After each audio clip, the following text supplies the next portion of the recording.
Ok, prends ton stylo. Le thème, c'est après la mort.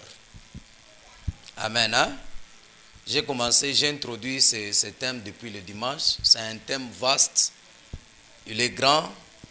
Alors ça nous demande de savoir après la vie, qu'est-ce qui nous attend. Après la vie, qu'est-ce qui t'attend.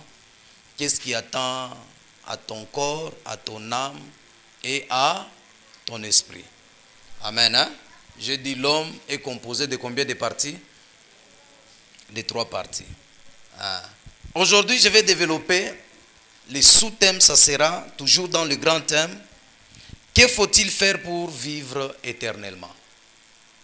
Que faut-il faire pour vivre éternellement?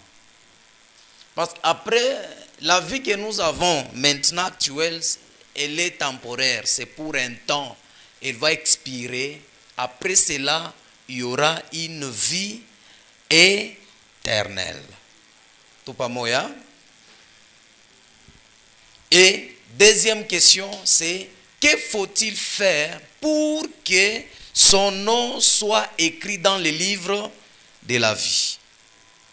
Parce que nous savons tous que personne n'ira au ciel si son nom n'est pas écrit dans le livre de la vie. Amen. Hein? La différence qui sera entre nous et les non-croyants, c'est au niveau des livres de la vie, au niveau de la croyance. Les livres de la vie contiennent les noms des personnes qui remplissent les conditions pour recevoir la vie éternelle. Au ciel, il y a un livre de vie. Amen. Hein? Dieu écrit dans ce livre les noms des personnes qui lui restent obéissants. Dans ces livres, on retrouve que les noms de personnes qui sont obéissants à Dieu. Si tu n'es pas obéissant à Dieu, c'est difficile que ton nom soit écrit dans le livre de la vie. Je dis ceci, l'homme est composé de 3 parties. Il y a l'esprit, il y a l'âme, il y a le corps. Amen. Hein? Pendant que l'homme vit, pendant qu'il est vivant, tous ces 3 parties fonctionnent. Lorsque l'homme décède, la Bible dit ceci, avant que le corps retourne à la poussière, l'esprit rentre chez Dieu. Donc, la première des choses, le corps de l'homme, lorsque l'homme décède, le corps part à la poussière, l'esprit rentre chez Dieu, l'âme voit là où l'homme lui-même a canalisé, là où l'homme lui-même a décidé, là où tu as décidé, dans le séjour des morts, ou soit dans le paradis ou le sein d'Abraham. La première mort, lorsque quelqu'un meurt, anakufa ya kwanza, les non-croyants vont directement dans le séjour des morts, les croyants vont dans le sein d'Abraham, ils attendent le dernier jugement. Bala bayamuichika Yesu, bale abayamini munjina laki, banenda dans le séjour des morts. Avant, la première mort n'amène pas quelqu'un dans le feu, non. Ça amène quelqu'un dans le tourment.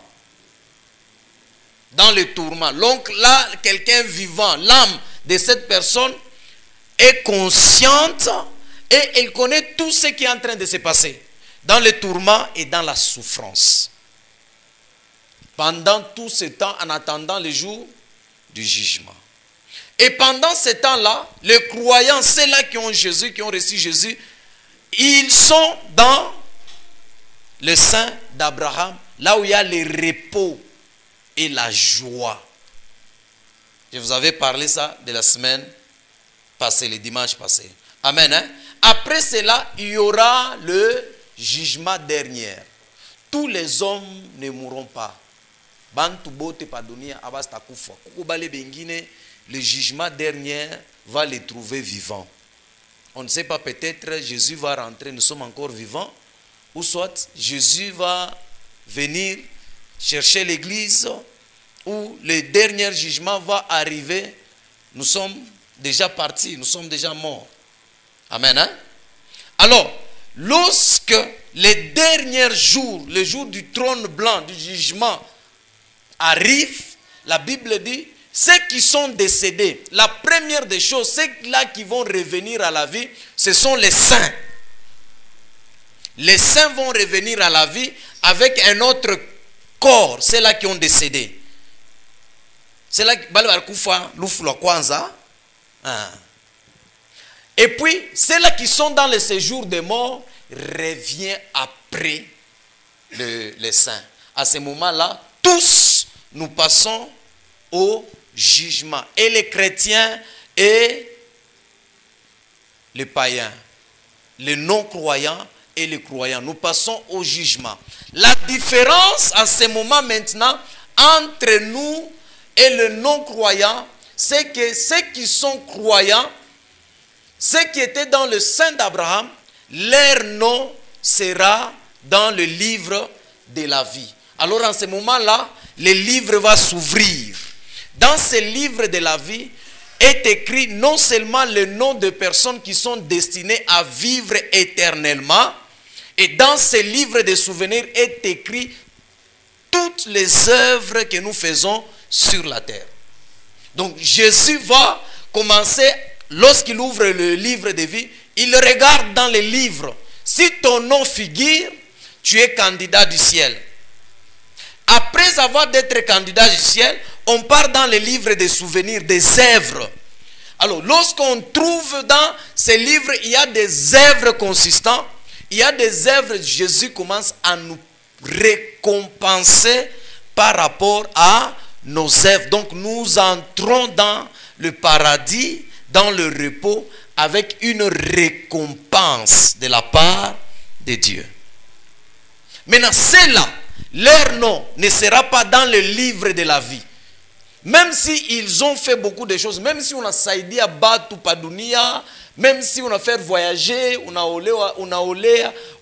à Batu, on a fait nini, si ton nom n'est pas dans le livre de la vie, en ce moment-là, c'est la seconde mort. Kufwa kwa piri. Bale bata kufwa kwa mala ya piri ni ba pagano, ba non croyant. C'est ce que la Bible dit, la seconde mort, c'est les jeter dans le temps de feu. Là maintenant, on jette la mort, le séjour des morts et les non croyants dans le feu. Je ne sais pas si vous m'avez compris.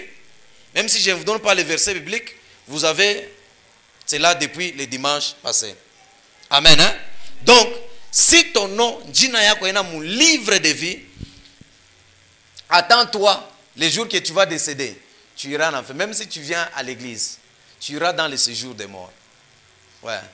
Même si tu viens à l'église, même si tu chantes à l'église, même si tu achètes, tu construis les temples de Dieu, si tu décèdes, directement transporter le séjour des morts va t'accueillir.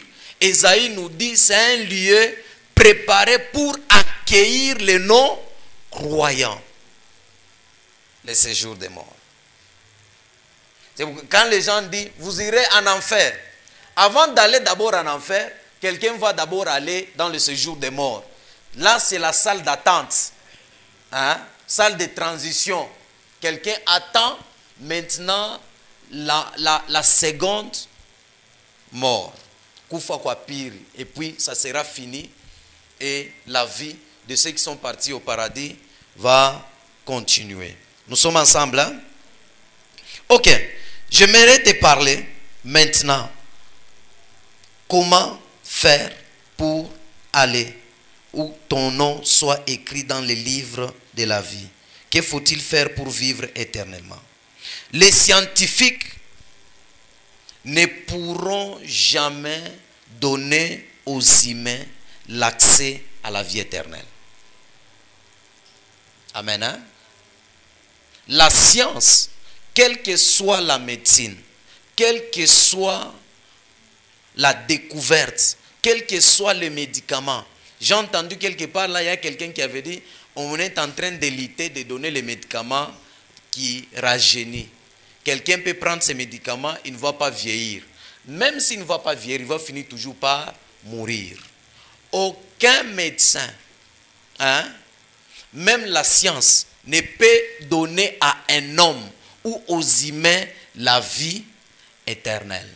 C'est lui qui peut donner la vie éternelle, ce n'est que Dieu. Amen. Hein? Seul Dieu nous donne la vie éternelle parce que lui seul est la source de vie. Et il nous offre la vie éternelle. Quand on parle de la vie éternelle, nous passons par le salut. Il nous offre cette vie en Jésus. C'est seul Jésus qui a cette vie Zoé, la vie sans fin. Donc quand quelqu'un n'est pas en Christ, qui n'espère pas à vivre éternellement. Ou j'espérais, ou je qui attend mon rôle. Amen. Hein? Ou je qui attend mon rôle.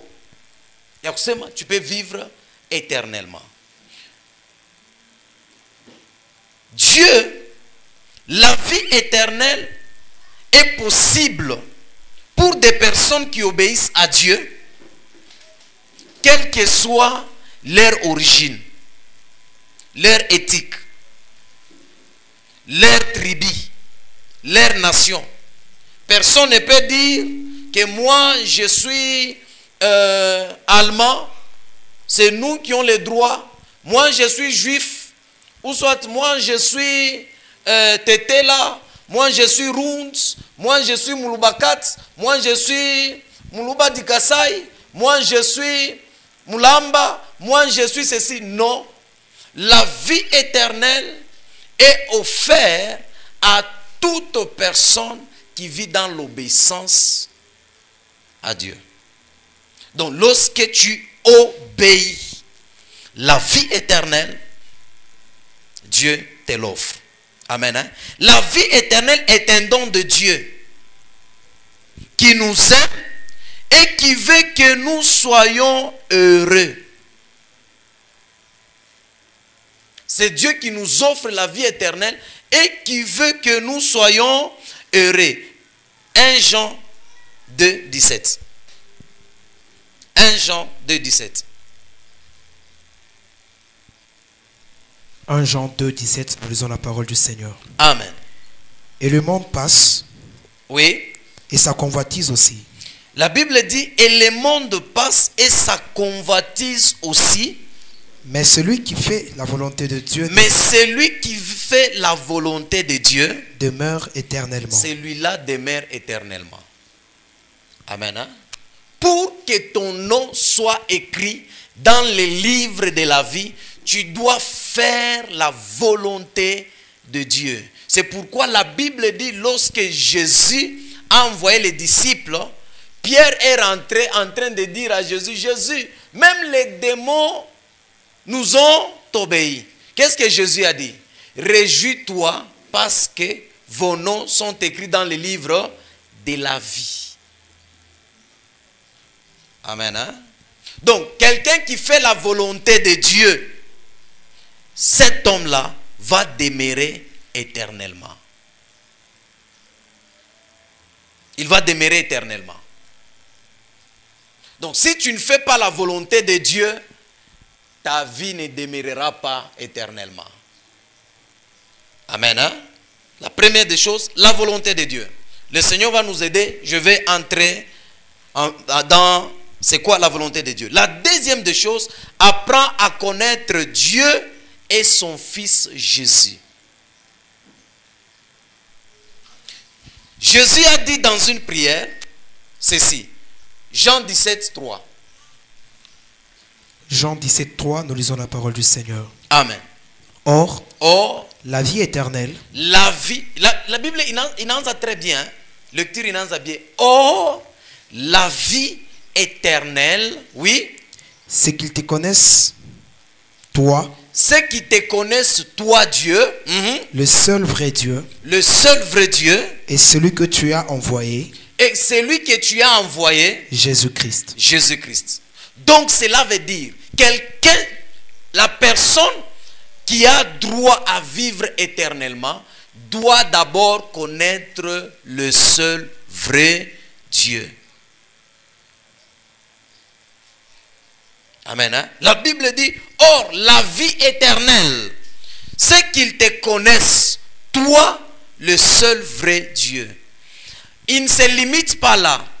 Et celui que tu as envoyé, Jésus-Christ. Toutes les religions que nous avons peuvent avoir Dieu. Mais s'il manque Jésus, il n'y a pas de vie éternelle. Amen. Hein? Nous pouvons prier Dieu, mais si nous ne connaissons pas Jésus, il n'y aura pas de vie éternelle. Amen. Hein? Il n'y aura pas quoi? De vie éternelle. Que faut-il faire pour connaître Dieu et Jésus? Qu'est-ce que tu peux faire pour connaître Dieu et Jésus? Laisse-moi te dire, quand tu ne connais pas Dieu, c'est pourquoi je vous ai dit ceci. Lorsque vous ne connaissez pas votre Dieu, vous mettez votre vie en danger. Amen. Hein? La Bible dit ceci entre parenthèses. L'apôtre Paul arrivait à Galatie là où il voulait enseigner, il voulait prêcher. C'était impossible pour lui d'enseigner. Alors il a pris du temps à connaître ce peuple. Il a pris du temps à connaître qu'est-ce que les gens de ce lieu aiment. Et quel est le Dieu qu'ils prient. Vous savez que dans des tribus, chaque tribu a toujours un Dieu. Ils ont des dieux qu'ils priaient. Amen. Hein? Pendant mes études, j'avais fait les études sur connaître la religion hindouisme des Indiens. Qu'est-ce que je fais? Dans mes recherches, j'ai trouvé qu'ils avaient au moins plus de 5000 dieux. Plus de 5000 dieux. Il y a d'autres dieux, c'est un dieu de destruction. Alors j'ai compris que plusieurs personnes ne connaissent pas le vrai Dieu sur la terre. Nous sommes ensemble. Hein? Ils ne connaissent pas le vrai Dieu sur la terre. Et de deux, ils ne connaissent pas Jésus. Supposons quelqu'un qui rejette Jésus et qu'il ne connaît pas le vrai Dieu. Il va vivre éternellement. Non. Parce que c'est lui qui est la source de vie. C'est Dieu. Amen. Hein? Et Jésus lui-même a déclaré, je suis la vérité, le chemin et la vie. Donc, pour avoir cette vie qui est en Jésus, la vie éternelle, il faut d'abord le connaître. La Bible dit, lorsque l'apôtre est arrivé sur ce lieu, il a regardé, il constate que ces gens, quelque part, sur un panneau, c'était écrit le Dieu inconnu. Alors il se lève, il dit en bon, le Dieu inconnu, le Jésus que je prêche, ces gens de ce lieu ne le connaissent pas. Le Dieu que je prêche, les gens de ce lieu ne le connaissent pas. Ils commencent à faire quoi? À enseigner. Le Dieu inconnu guérit les malades et les malades sont guéris. Le Dieu inconnu fait marcher les paralytiques marchent. Le Dieu inconnu fait ceci. Lorsque les gens de ce lieu ont constaté que cet homme parle de notre Dieu inconnu, comment ce qui se passe, notre Dieu inconnu compris, il ne fait pas ça. Il ne guérit pas les malades, les paralytiques ne marchent pas. Il n'y a pas de miracle. Non, non, nous devons nous approcher. Lorsqu'ils se sont approchés de Paul, c'est alors l'apôtre se lève, il dit, le Dieu inconnu que je vous prêche, c'est Jésus. C'est pourquoi vous allez faire très attention. Si vous ne connaissez pas votre Dieu, le Dieu que vous priez, quelqu'un d'autre sortira de nulle part, il vous présentera un autre Dieu qui est contraire du vrai Dieu. Vous devrez faire tout pour connaître le Dieu que vous priez. La première des choses, lorsque nous naissons, hein, on ne connaît pas Dieu. Tout ce que nous, même quand je parle, j'ai appris. S'habiller, j'ai appris. Mais m'appliquer la lotion, j'ai appris. Il y a des gens qui nous ont appris. Il y a d'autres qui ont appris des bons sens et d'autres des mauvais sens. Amen. Hein? Alors, lorsque tu nais, la première personne qui peut te présenter le vrai Dieu, ce sont tes parents biologiques. C'est pourquoi, lorsque nous lisons la Bible dit ceci. Dieu est apparu à Moïse dans la buisson ardent. Il lui dit, je suis le Dieu de ton père. Il n'a pas d'abord touché le Dieu d'Abraham, d'Isaac, de Jacob.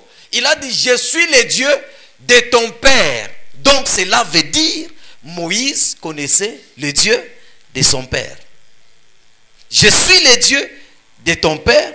Le Dieu, quand il dit Dieu de ton père, cela veut dire, il est de quelle tribu? Des Hébreux. Et puis Dieu d'Abraham, d'Isaac, de Jacob. Moïse connaissait, mais Moïse ne connaissait pas son nom. C'est pourquoi Moïse avait posé la question, tu m'envoies. S'il me pose la question, ils vont dire, quel est le nom de ce Dieu qui t'a envoyé? Mais il connaissait le Dieu de son père, de ce qu'il était capable, de ce qu'il faisait. C'est pourquoi il a dit, je suis. Amen. Hein? Et ceux qui n'acceptent pas la divinité de Jésus qu'il est Dieu, lorsque les pharisiens disaient, je voulais lapider Jésus, Jésus les avait dit, avant que votre Père soit moi, hein, moi, je suis. Le même parole que Dieu avait dit à Moïse. Nous sommes ensemble, hein? Pour connaître, pour connaître le vrai Dieu que tu pries, c'est le Dieu de ton Père spirituel. Le Dieu de ton Père spirituel. Maintenant, nous, nos tribus, nos familles, nos parents, il y a d'autres, leurs parents ne priaient pas le vrai Dieu. Ils priaient le Dieu. Alors, lorsque tu viens à l'église, tu viens chercher à découvrir le vrai Dieu. Deuxième source, pour connaître et apprendre de Dieu ou de Jésus, deuxième source, il faut méditer la Bible et la mettre en pratique dans notre vie. Il faut méditer la Bible et la mettre en pratique. C'est alors que tu connaîtras Dieu, le vrai Dieu et son Fils. Si tu ne médites pas, je ne dis pas de lire la Bible. On ne lit pas la Bible, mais on médite la Bible. Lire et méditer, c'est deux choses. Même les professeurs qui sont à l'université, les athées là, peut-être nous qui sommes ici, nous ne pouvons pas se tenir devant les athées, faire une comparaison, les affronter bibliquement. Ils connaissent la Bible, même les erreurs tapées par des machines ou les erreurs d'interprétation dans la Bible. Ils vont te dire, regarde ça. Mais si tu ne connais pas bien la parole de Dieu, tu seras dévié. Il y a des professeurs à l'université qui connaissent mieux la Bible. Ils maîtrisent mieux la Bible que nous. Ils lisent bien la Bible. Même des points de virgule. Ils peuvent même corriger la Bible. Des fautes d'orthographe qui sont dans la Bible. Mais une chose, ils ne connaissent pas Dieu et Jésus. Amen. Hein? Lire la Bible ne t'aidera pas à connaître Dieu ou à le découvrir.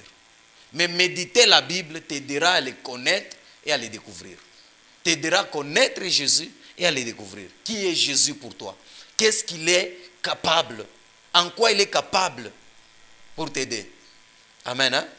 Méditer et faire quoi? Mettre en pratique la parole de Dieu. La Bible révèle les pensées de notre Créateur, qui est l'auteur de la vie. La Bible nous montre les pensées de notre Créateur, qui est l'auteur de la vie. Vous savez, même le salut, a été réservé aux personnes que Dieu avait choisies avant la fondation du monde. Amen. Hein? On va lire Apocalypse 17, 8. Apocalypse 17, 8, nous lisons la parole du Seigneur. Amen. La bête que tu as vue était, La bête que tu as vue était, et elle n'est plus. et elle n'est plus. Elle doit monter de l'abîme Elle doit monter de l'abîme et aller à la perdition. et aller à la perdition. Donc cela veut dire que les personnes, les non-croyants, ce sont des bêtes. Les non-croyants, hein, comme catégorie à bête, oui. Et les habitants de la terre, Et les habitants de la terre, ceux dont le nom n'a pas été écrit dès la fondation du monde dans les livres des vies. ah, la Bible dit, et les habitants de la terre, ceux dont le nom n'a pas été écrit dès la fondation du monde. Donc avant que Dieu fonde le monde, il y a des noms de personnes que Dieu avait écrits dans les livres. Oui, continue. S'étonneront en voyant la bête. Non, non, rentre bien. Ceux dont Le nom, le nom n'a pas été écrit dès la fondation du monde Oui. dans les livres de la vie. dans les livres de la vie. Mais la Bible nous dit ceci. Au dernier jugement, les livres de la vie sera ouvert. Mais ici, Apocalypse nous dit, ceux, les habitants de la terre, que leur nom n'a pas été écrit. La Bible n'a pas été écrit dès la fondation du monde. À ce temps-là, moi et toi, on n'existait même pas.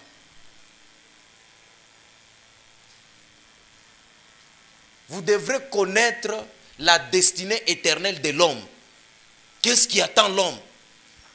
Ne cherche pas seulement le miracle, ne cherche pas la guérison, ne cherche pas trop la prière, mais tu dois te connaître en Jésus.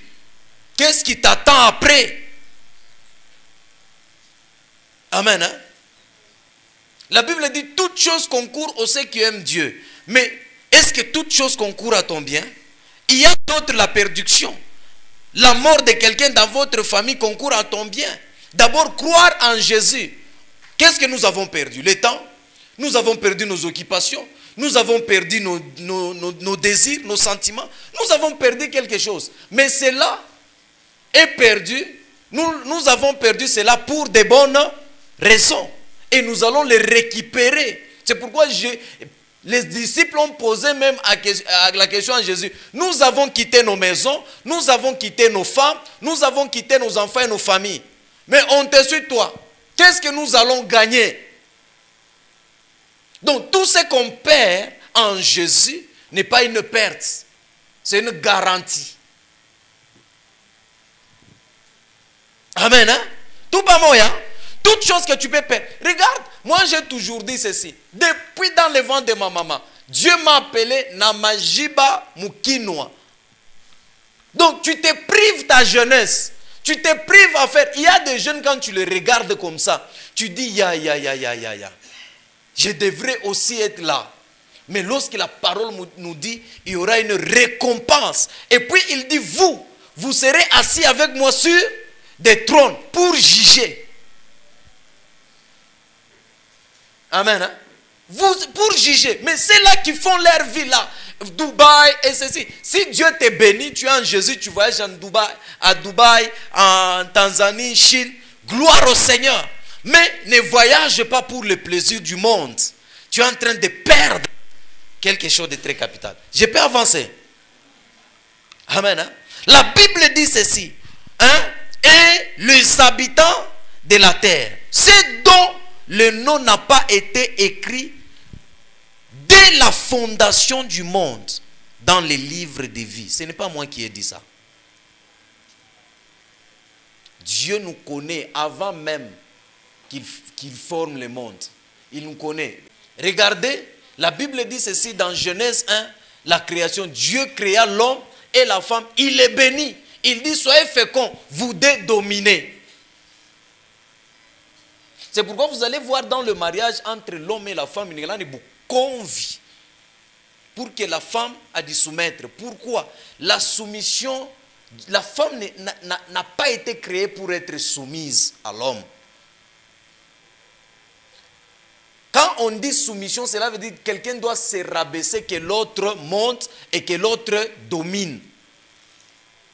La femme, la soumission lui a été imposée. Le plaisir de la femme se portera sur l'homme, lui a été imposé. Mais lorsque Dieu les avait créés, il les avait bénis et il les avait dit tous de faire quoi? De dominer. Mais lorsque la femme a induit l'homme en erreur, Dieu a dit à cause, parce que tu as écouté les serpents, l'homme dominera sur toi et ses plaisirs se porteront, tes plaisirs se porteront sur ton homme. Et directement, Dieu panakwa bukovi na ye bukovi tuku na abo na apa sasa tipaka pale na Mungu atakuyaka bale ba femme beko sage Dieu banafanya stabilité. Nous sommes ensemble hein? Donc Dieu quand il créait l'homme là, il avait déjà tout prédestiné. Il avait béni l'homme, il lui avait donné l'autorité avant que l'homme soit sur la terre. Et la première personne dans la Bible que son nom a été, tu peux d'abord continuer. Dès la fondation du monde dans les livres des vies. Oui. S'étonneront en voyant la bête. Oui. Parce qu'elle était. Oui. Et qu'elle n'est plus. Et qu'elle réparaîtra. Cet homme, s'étonna de la bête parce qu'elle était, elle n'est plus et elle ne paraîtra.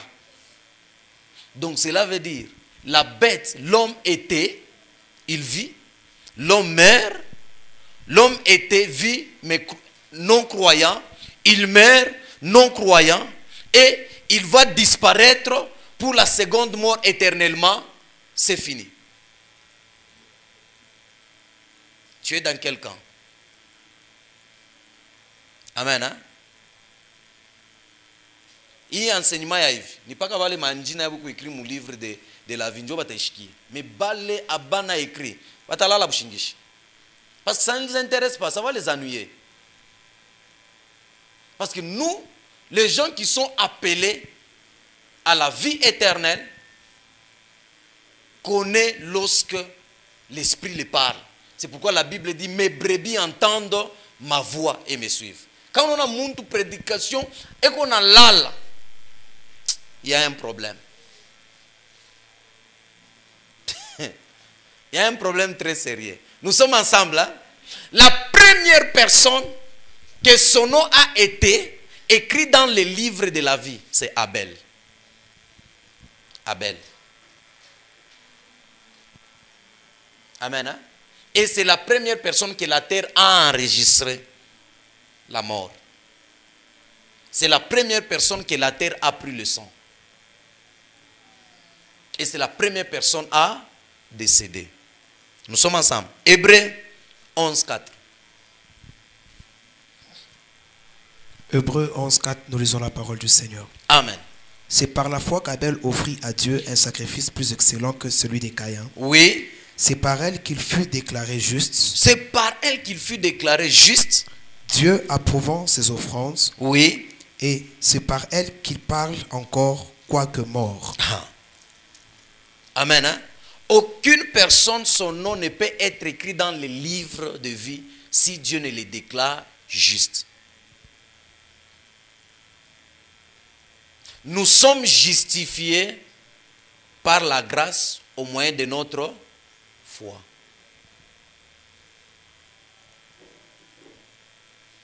Nous sommes sauvés par la grâce au moyen de notre foi. Tout pas moyen. Le livre de la vie est plus qu'une liste de noms.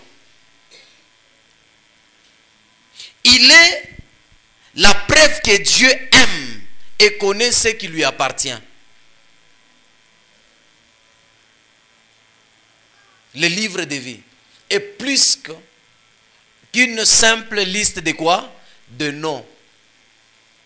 Ce livre de vie, elle est la preuve pour ceux que Dieu connaît qui lui appartient.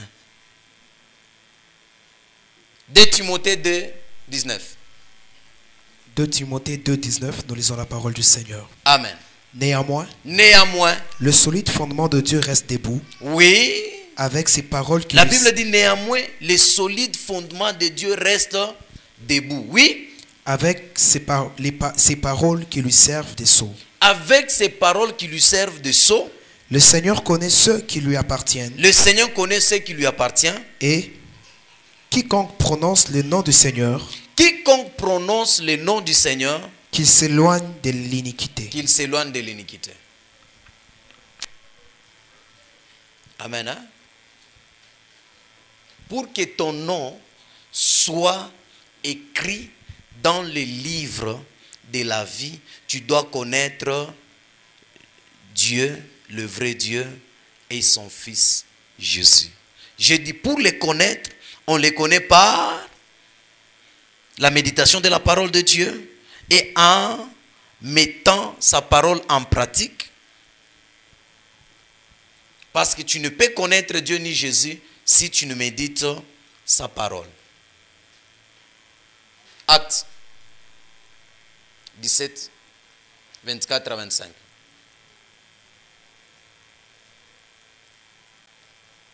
Amen. Hein? Je t'enseigne. Tu dois connaître ta destinée éternelle.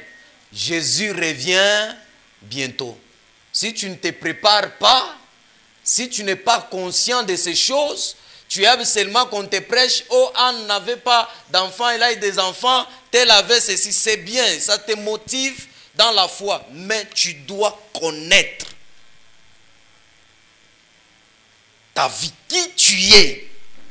Et tu es destiné à aller où?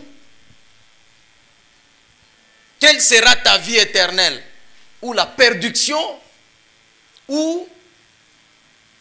Oui? Actes 17, 24 à 25, nous lisons la parole du Seigneur. Amen. Le Dieu qui a fait le monde. Le Dieu qui a fait le monde. Et tout ce qui s'y trouve. Et tout ce qui s'y trouve. Étant le Seigneur du ciel et de la terre. Oui. N'habite point dans des temples faits des mains d'hommes. Oui. Il n'est point servi par des mains humaines. Comme s'il avait besoin de quoi que ce soit. Oui. Lui qui donne à tout la vie. Oui. La respiration et toutes choses. Dieu est l'auteur et le détenteur de la vie et de la respiration. Donc si tu ne le connais pas, tu n'auras pas la vie. Tu ne connais pas son Fils. Amen. Hein? Elle parle également de son Fils Jésus qui a enseigné les paroles de la vie. Jésus a enseigné les paroles de la vie. Donc, tu connais Dieu, il est l'auteur, le détenteur de la vie, et Jésus, lui, a enseigné les paroles de la vie. Les paroles qui donnent la vie. Je suis le chemin, la vérité et la vie. Jean 6, 67 à 69. Jean 6, 67 à 69, nous lisons la parole du Seigneur. Amen. Jésus donc dit aux 12. Jésus donc dit aux 12. Et vous, ne voulez-vous pas aussi vous en aller? Ne voulez-vous pas aussi vous en aller? Écoutez. Simon Pierre lui répondit. Simon Pierre prit la parole. Oui. Seigneur. Seigneur. À qui irions-nous? À qui irions-nous? Tu as les paroles de la vie. Tu as les paroles de la vie éternelle. Et nous avons cru, nous avons connu que tu es le Christ, le Saint de Dieu. Amen. Amen. Hein? Jésus, il avait parlé de prendre, de manger sa chair et boire le sang. Son église, les gens qui le suivaient là sont partis. Ils ont dit, si tu n'es pas un magicien, ou muntu ni muloji. Bible inasema hakuna muntu anaweza kuria mwili ya mtu na kunwa damu. Mais yeye anakuwa kutuonyesha tukure mwili yake na tukune damu. Ni muloji. Twendeni. Les gens sont partis.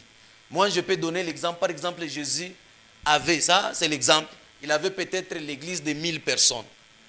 Donc dans le 1000 personnes, les autres là sont partis, il est resté avec 12. Et c'est parmi les 12, il dit, vous aussi, vous restez faire quoi? Il dit, où est-ce que nous allons aller? Parce que c'est toi qui as le parole de la vie éternelle. Donc, lorsqu'on connaît Dieu, les détenteurs de la vie, il nous donne la vie. Et lorsque on connaît Jésus, lui nous donne les paroles de la vie éternelle. Il nous montre le chemin. Il nous donne la vérité. Amen. Hein? Tout pas moya. Tu dois connaître qui tu es. Troisième des choses, exerce la foi dans le sacrifice rédempteur de Jésus. Exercer sa foi dans le sacrifice rédempteur de qui? De Jésus. Apocalypse 3, 5. Apocalypse 3, 5, nous lisons la parole du Seigneur. Amen. Celui qui vaincra sera revêtu ainsi de vêtements blancs. Sera revêtu ainsi de vêtements blancs. Je n'effacerai point son nom du livre de vie. Je n'effacerai point son nom des livres de vie. Et je confesserai son nom devant mon Père. Je confesserai son nom devant mon Père. Et devant ses anges. Et devant ses anges. Continue. 6. Oui. Que celui qui a des oreilles. Que celui qui a les oreilles. Entende ce que l'Esprit dit aux églises. Entende ce que l'Esprit dit aux églises. Jésus est en train de nous dire ceci. Celui qui vaincra sera revêtu des habits blancs, des vêtements blancs. Et puis il ne s'arrête pas là-bas. Je n'effacerai point son nom dans le livre de vie. Donc, si je vais bien comprendre ce verset, le salut peut se perdre. Oui. Si je comprends bien ce verset, le salut peut se perdre. Parce que lorsque quelqu'un est sauvé, c'est pour aller où? Dans le paradis et vivre éternellement. Vivre éternellement. Le paradis n'est rien d'autre que la nouvelle Jérusalem qu'on va renouveler. Parce que quand un chrétien décède, il ne part pas directement dans le paradis, il va dans le sein d'Abraham.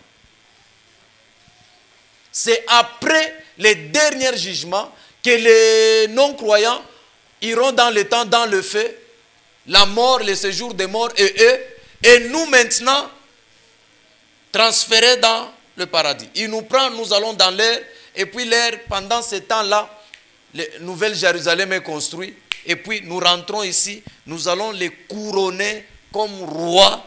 Il y aura ceux-là qui seront récompensés comme des rois. C'est pourquoi on dit le roi des rois. Et la Bible dit, il y a ceux-là qui seront récompensés, même des villes prendront leur nom, des avenues et tout là. C'est dans la nouvelle Jérusalem. Nous allons vivre éternellement. Là, il n'y aura plus la souffrance, il n'y aura plus la mort, il y aura que Jésus, c'est lui qui va gouverner. Maintenant, quand on appelle Nations Unies, il y a combien d'États? Dans les Nations Unies, il y a combien d'États? Géographie, non? Hein? C'est dans la géographie. Science. C'est combien? Balbe mu 6e. Ule mu 6e ni nani? Kama unaweza. Ule mu 6e ni nani? Il y a combien d'États? Quand on appelle Nations Unies, États-Unis, il y a combien d'États? Ah, on a triché ou quoi? Amen. Hein? Est composé de quoi? Et tous ces 50 États dirigés par qui? Par un seul président. C'est comme ça, dans la nouvelle Jérusalem, nous serons. C'est Jésus qui sera roi, qui va gouverner tout, mais avec des petits rois qui seront aussi sur des trônes pour commencer à juger. Maintenant, toi, kwa kanisa, kwa tumikia kaji Mungu, amini, mi hapana. Miko nenda tu, mina fa 5 ans mariage, shina na mimba, banyombe tu mimba, milo angu, mimba et tout. Tu dois connaître là où tu iras après ta mort. Tu dois connaître si tu peux vivre éternellement ou non. La Bible dit, il va enlever. Ça, c'est Mungu ambele, eko Mungu. Donc, comment persévérer? Il enlève. Persévérer dans quoi? Dans sa parole. Persévérer dans la persécution. Tu es persécuté, tu persévères. Tu ne renies pas Jésus. Tu ne l'abandonnes pas. Tu persévères dans les recommandations. Amenez vos dîmes et vos offrandes. Vous persévérez. Même si pour entrer au ciel, ça ne demande pas les dîmes et des offrandes. Mais tu entreras là-bas, un homme simple. Simple. D'où viendra la récompense? Jésus nous récompense par ce que nos œuvres, ce que nous faisons. Mais toi, tu ne le fais pas. Il va te récompenser comment? Amen. Hein? Barikio. Amen. Hein?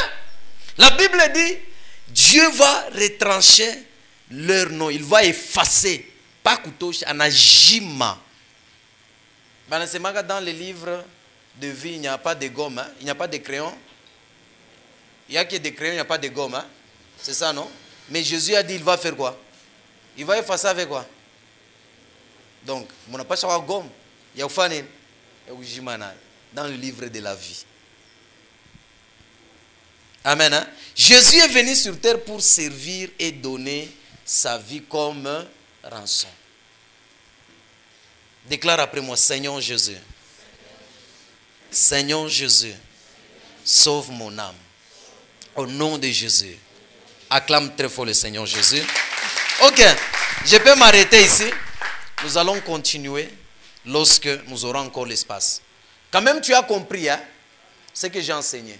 Kajiako, Yesu, eko nakuya, abinyangare mie, mi na mimi unakombana pour que Yesu pala takwa shinfani, ashinitupe, we na weye, lit sur ton âme, utenda wapi?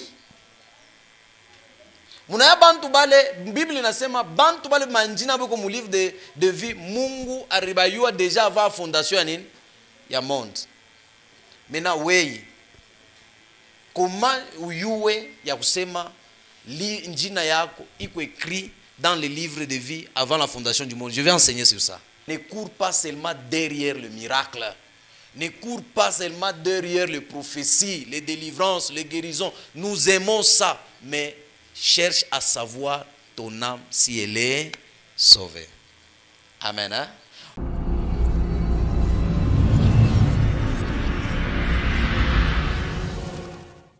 Bien-aimés dans le Seigneur, nous c'est le ministère Ciel Ouvert, 6 sur l'avenue Biaï, numéro 155. Bien-aimés dans le Seigneur, nous c'est le ministère Ciel Ouvert, 6 sur l'avenue Biaï, numéro 155. Beloved in the Lord, be blessed. Open Heaven Ministry on Biaï, 135 before Methodist Church. Come with your family. God will deliver you, will heal you, and necessarily you will see the hand of God. Be blessed in the name of Jesus.